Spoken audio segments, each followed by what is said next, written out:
I've got a story to tell that's part hilarious, part embarrassing, and completely unforgettable.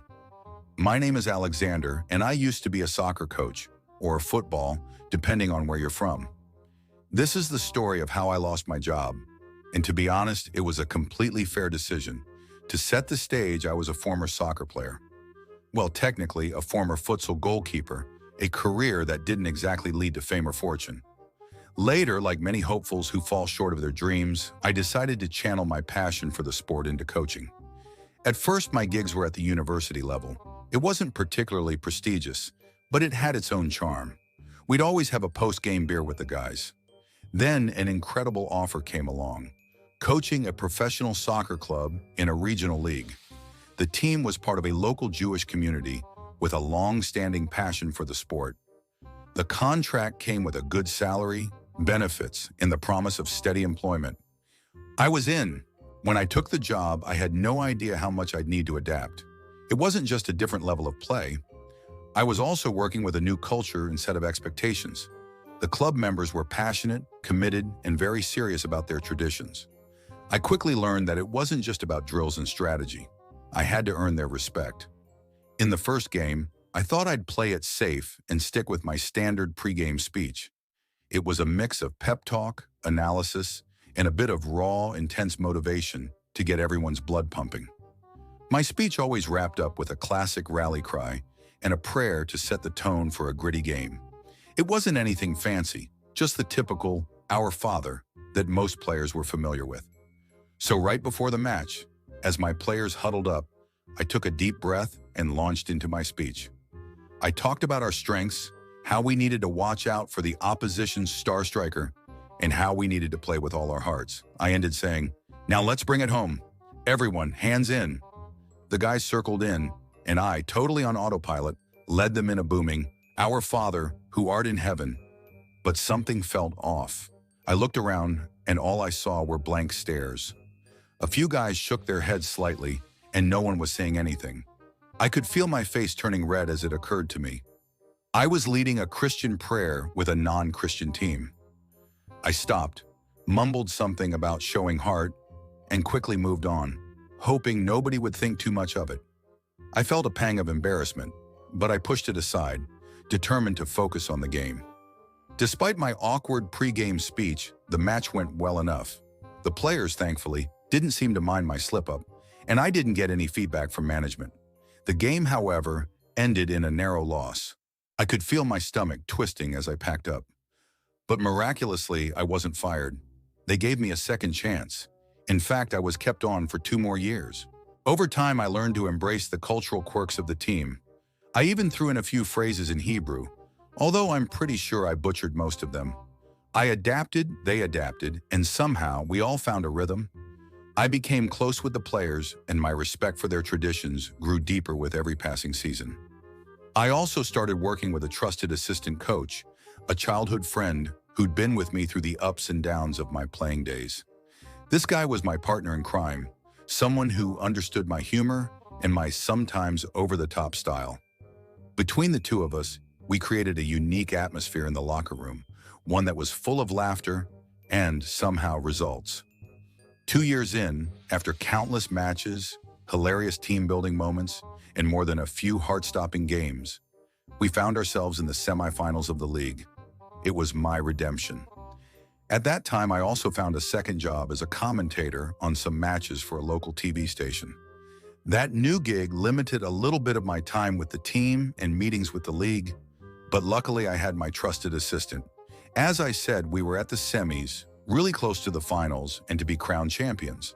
We were up against the best team in the league, but I thought we could beat them. It was going to be determined in 2 games, a 2-leg knockout round, the first being in their field, and the second one in ours.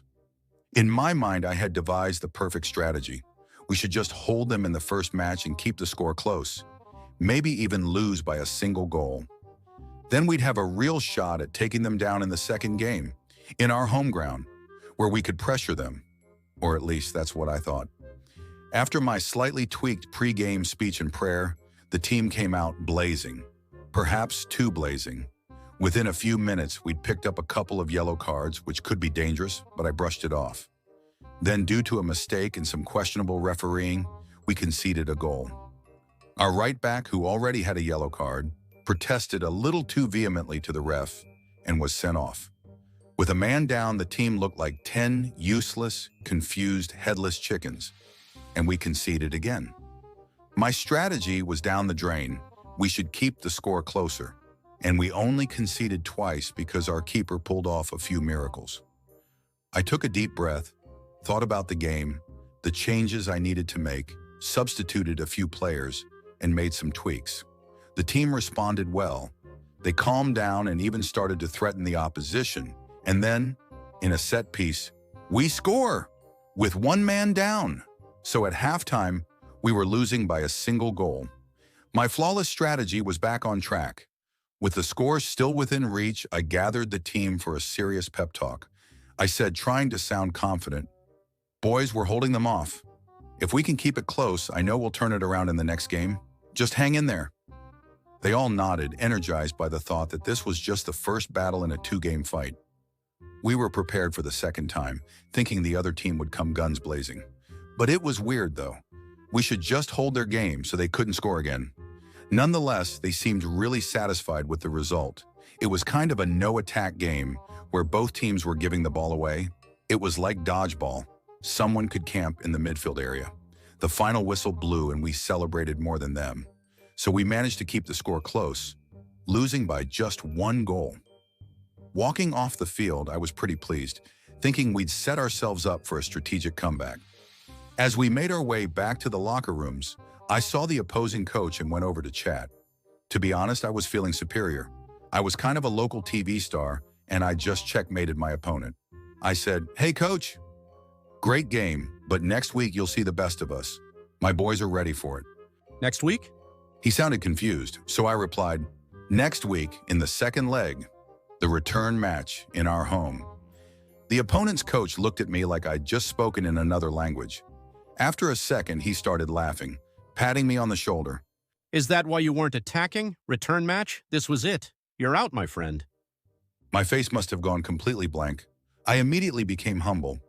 "Wait, what? No return match?" I stammered, feeling my stomach drop. And he asked, I guess you missed the league meeting, right? Now here's the twist. I had missed the most recent league meeting due to my second job. Apparently, they'd announced that due to scheduling constraints, this year's semifinals would be in a single elimination match. No return leg, no second chances. But oblivious to this update, I was coaching as if we just needed to stay close enough to come back stronger in a second game. I tried to play it off, pretending I knew all along. Yeah, of course, I muttered. But my mind was reeling, trying to process how I'd let my whole team believe we had a second shot. I even mumbled something about setting up a friendly rematch next week, but he just waved it off, still laughing as he walked away. And then I went to the locker room, pulled my trusted assistant aside. He was celebrating with the boys. It looked like a bar mitzvah. I asked him, "Didn't you go to the last league meeting?" He answered, "No, I thought you were. What's wrong?" And then the captain saw me and came my way, screaming how genius I was. The boys chanted for me, and it took a while to quiet them down. As the team gathered around, their faces lit with hope. I said, "So, guys, there is no better way to say this, but I have good news and bad news. The good one is that it was probably the best game we've had this year." They cheered and whooped. And the bad news? The left back asked. "But it was the last one," I completed as the energy in the room shifted. That night, I had to tell the team that we'd been eliminated, that we'd put all our efforts into a false premise, a strategy that simply couldn't happen.